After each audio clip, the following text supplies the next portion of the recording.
Let f be the function with derivative defined by f prime of x equals sine of x cubed on the interval from negative 1.8 to 1.8. How many points of inflection does the graph of f have on this interval? Now, what do I always tell you to do? If you have a derivative.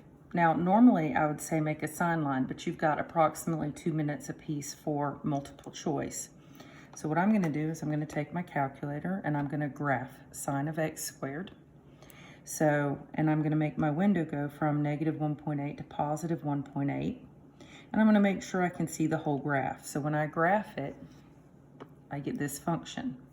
Now, if I wanted to know increasing and decreasing, it's above, f prime is above, so the first derivative is positive. So first derivative is negative, first derivative is positive, first derivative is negative. But if I'm looking at f prime,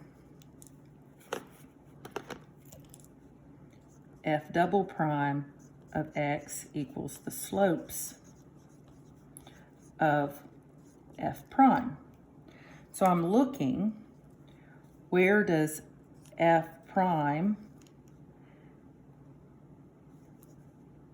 have a slope equal to 0? Well, that happens at any maxes or mins.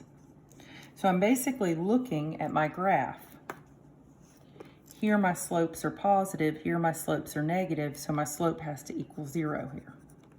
Here my slopes are negative, here my slopes are positive, so my slope is 0.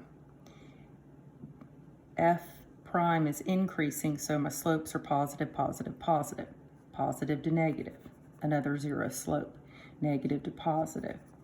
So if I'm looking at the graph of the derivative, f double prime is the slopes. Now, I have a point of inflection, not just where the slope equals 0, but it has to change sign. So it did change sign from positive to negative 4 times.